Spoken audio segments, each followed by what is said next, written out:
며칠 전에 저 목사관 원룸에 계시는 한 분이 이제 교회를 다니지는 않습니다. 나이도 이제 거의 80이 다 되신 분인데, 80이 넘었다 그럽니다. 그분이 이제 이렇게 헌금을 저한테 이제 해 주셨어요. 그러면서 이렇게 내용을 적었습니다. 그래서 제가 이제 일부러 헌금함에다 넣지 않고 이렇게 가져왔습니다. 길복교 목사님 안녕하세요. 102호 박정웅 잘 지내고 있네요. 코로나에 교회가 어렵다는데 목사님도 힘드시죠? 성금 5만 원 받아주십시오. 이렇게 이제 교회를 다니지 않지만 이렇게 이제 헌금을 이렇게 이제 주시는 겁니다. 그래서 이제 문득 이 헌금을 받으면서 이제 딱 생각이 난 게 있습니다.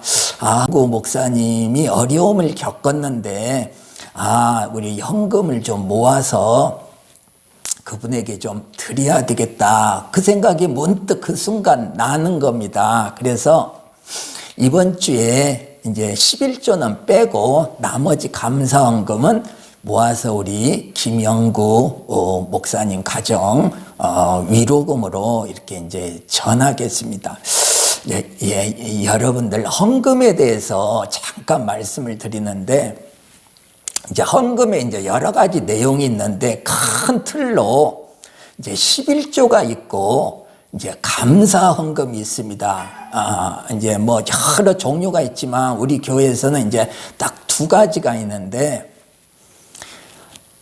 여러분들이 11조라는 것은 하나님의 그 구원이 예수 그리스도로 인하여서 이루어진다는 것을 확인하는 사람들이 내는 겁니다. 이 11조라는 것은 그냥 11조가 이제까지 알고 있듯이 내가 열을 벌었는데 그중에 일을 하나님께 드린다, 그런 얘기가 아닙니다. 11조라는 것은 모든 것이 하나님입니다. 나까지도 하나님입니다. 그래서 11조를 드릴 때는 10분의 1이라는 의미가 아니라 10을 대표하는 어느 하나, 10을 대표하는 어느 하나라는 이야기입니다. 10분의 1이라는 얘기가 아니라 어느 하나인데 그 하나를 드림으로 인하여서 나의 모든 것을 드린다는 그런 뜻입니다. 나의 모든 것. 그래서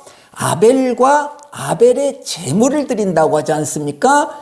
아벨이 제물을 드릴 때는 그 제물 안에 아벨이라는 자기의 모든 것이 담겨 있는 것입니다. 그러니까 무엇이 담겨 있겠어요? 그분의 삶, 그리고 하나님을 향한 신뢰가 담겨 있잖아요. 자기를 드리는 겁니다.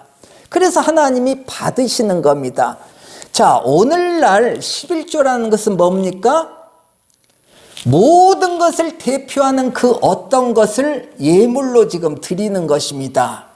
그러면 그것이 내 것이라면, 내가 번 것이라면 하나님이 그거 받으시겠습니까? 안 받는 거죠.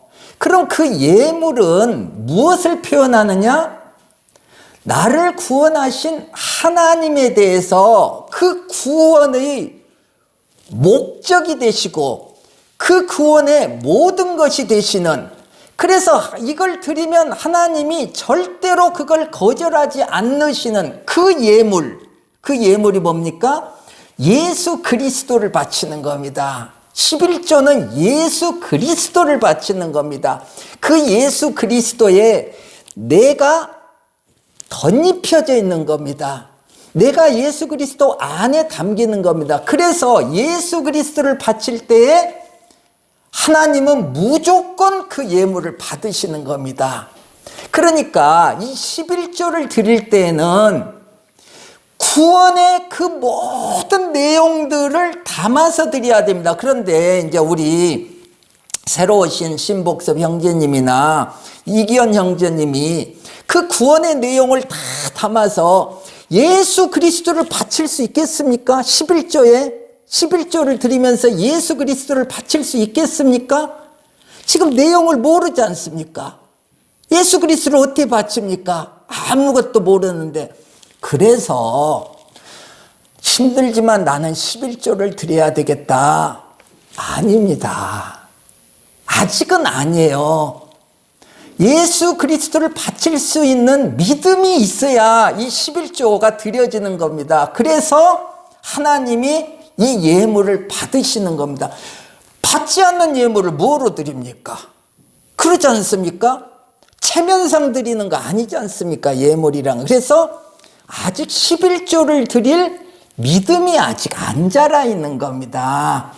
이제 두 분 그거 기억하세요. 그래서 아직은 11조를 드릴 때가 아닙니다. 두 분은 이거 아시고. 그 다음에 감사헌금이라는 것이 있습니다. 물론 이제 여러 내용들이 있지만 감사헌금의 이제 내용은 이제 주로 초대교회에서 연보라는 형식을 통하여서 무슨 목적으로 사용을 했냐 하면 구제헌금으로 사용을 했습니다. 그러니까 지금 이제 오늘날에는 어떤 형제님이 이제 아파서 돈이 많이 들어가게 생겼어요. 형편이 어렵잖아요. 그러면은 모아서 연보를 모으는 겁니다. 헌금을 모으는 겁니다. 그런데 이제 우리는 그 형식이 구제헌금의 형식이 아니라 이제 감사헌금의 형식으로, 왜냐하면 여러 가지 종류를 만들기가 어려우니까 그냥 감사헌금의 형식에 담아서 요거를 구제헌금으로 이제 우리는 사용을 하는 겁니다. 그러니까 이제 뭡니까? 11조는 주로 교회를 운영하는 데 사용을 하는 겁니다.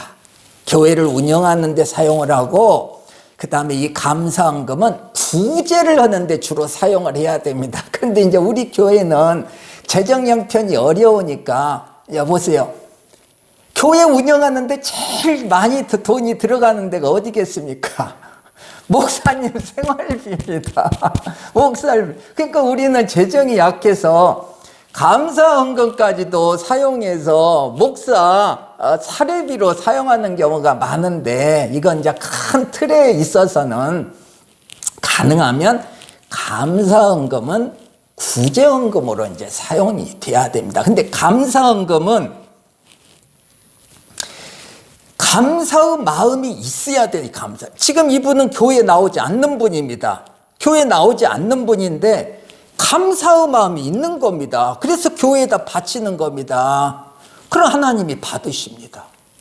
하나님이 받으시는 거예요. 자, 감사의 마음은 신앙이 어느 정도 좀 자라야 또 감사의 마음이 생기는 거 아닙니까? 그러니까 특히 새로 나오신 분들이나 형편 어려우신 분들이 절대로 헌금의 구애를 받으면 안 됩니다. 몸만 나와도 하나님이 기뻐하시는 겁니다. 몸만 나와도 이렇게 자리 하나 채워주는 것 얼마나 귀한 일입니까? 이제 때가 되어 신앙도 자라고 믿음이 성숙하면 감사의 마음도 생기고 예수 그리스도에 대한 그 구원의 감격도 생기고, 그래서 이제 그때 되면 헌금을 이제 이렇게 하게 되는 거야. 지금은요, 그런 마음이 없을 때에는요, 몸만 나오면 됩니다. 몸만 나오면 되는 거예요. 체면치레 아무래도 좀 체면이 있는 거 아니야? 그런 거 아닙니다. 예수 믿는다는 것은 그런 거 아닙니다. 하나님은 그런 거 좋아하지 않으십니다. 그러니까 몸이 나오는 겁니다. 몸.